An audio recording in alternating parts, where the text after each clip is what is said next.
Viramgam Gandhi hospital ખાતે ઉગાણ ગામના દાનસંગભાઈ રામભાઈ જાદવ ઉંમર વર્ષ આશરે 55 વર્ષ જેઓ ખેતીકામ કરતા હતા અને પોતાના ખેતરમાં અવારનવાર જવાના રસ્તા બાબતે મામલતદાર કચેરી ખાતે અરજી પણ કરવામાં આવેલ તેમ છતાં કોઈ સંતોષકારક જવાબ નહીં મળતા સવારે 8 કલાકે ઉગાણ થેલિયા રોડ પર ખેતરમાં લીમડે ગળે ફાંસી ખાઈ ખાધેલી હાલતમાં લાશ મળી આવી જેથી તપાસ કરતા તેમની પાસે તેમના હસ્તાક્ષરે પોતાની આ ફીતી પણ લખેલી ચિઠ્ઠી મળી આવી હતી જેમાં તમામ વિગતો સ્પષ્ટતા કરેલ છે કે જે હાલમાં વિરમગામ ગાંધી હોસ્પિટલ ખાતે પોસ્ટમોર્ટમ રિપોર્ટમાં લઈ જવાય છે। હવે જોવાનું એ રહ્યું કે ખરેખર ન્યાય મળશે કે કેમ। મારું નામ હાર્દિક છે અને એ મારા પિતા થાય છે અને મારો આરોપ એ છે કે આ ખોટી રીતે અમને હેરાન કરતા હતા, રસ્તો આપતા નહોતા। અમારી જમીન કાયદેસરનો ત્યાંથી રસ્તો છે તે રસ્તો અમને આપતા નહોતા અને ખોટી રીતે હેરાન કરતા હતા, જવા નહોતા દેતા અને ત્યાં ઊભા રાખીને ટોર્ચર કરે એવી રીતે। અત્યારે શું આરોપ શું છે તમારો? અમારો આરોપ એ જ છે કે એમને કડીથી કડી સજા મળવી જોઈએ, ન્યાય મળવો જોઈએ અને અમને ન્યાય મળવો જોઈએ। પોલીસને શું રજૂઆત કરી છે તમે? પોલીસને અમે એટલી જ રજૂઆત કરવા જઈએ છીએ કે અમને ન્યાય મળે।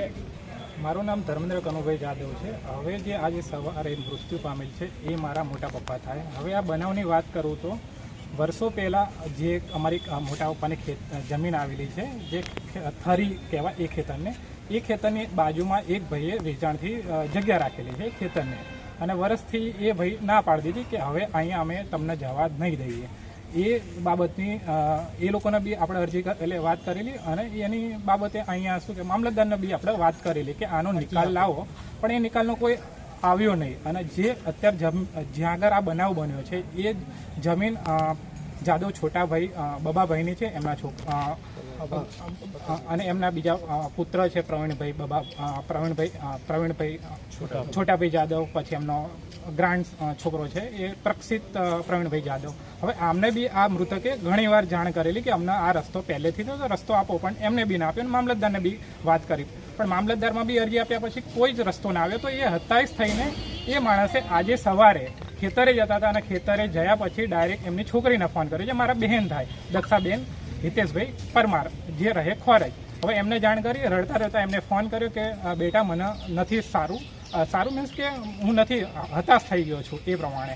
તો એમને પછી એમના સનને જાણ કરી, જે મારા મોટા પપ્પાનો છોકરો થાય, જે હાર્દિકભાઈ દાનસંગભાઈ જાદવ, અને એ ડાયરેક્ટ ત્યાં ખેતરે જાય છે। તો આ ખેતરે જોઈને જોયે છે તો જે ખેતરમાં અત્યારે જે બનાવ બન્યો એ ખેતર છોટાભાઈ બબાભાઈ જાદવનું છે, જ્યાં આ પ્રોબ્લેમ ચાલી રહ્યો છે। તો ત્યાં લીમડા ઉપર ગળે લટકતી હાલતમાં એ મૃતદેહમાં મળ્યા ત્યાં, અને પછી એમના સન એટલે હાર્દિકભાઈ દાનસંગભાઈ જાદવે એમને મૃતદેહને નીચે ઉતાર્યો અને એમના ભાઈબંધોએ પછી એ મૃતદેહને અહીંયા આપણે ગાંધી હોસ્પિટલ વિરમગામ ઉપર લાવ્યા, અને ત્યાં મૃત જાહેર જ હતા પહેલેથી, પણ પોસ્ટમોર્ટમ માટે લાવ્યા। અને એની અરજી અને બધા માટે અમે પોલીસને બી રિક્વેસ્ટ કરી, અને જે બી આ વસ્તુ કલંકરૂપ છે દરેક સમાજ માટે કે તમે નાના ખેડૂતોનો દબાવો, તો આ યોગ્ય વસ્તુ નથી। તમારા મોટા બાપદાદાઓ જો રસ્તાઓ આપી શકતા હોય અને તમે એક યંગ જનરેશન થઈને આવું બધું કરતા હોય તો એ ખોટી વસ્તુ છે, અને આ દરેક સમાજમાં દરેક ગામમાં આ બની રહ્યું છે।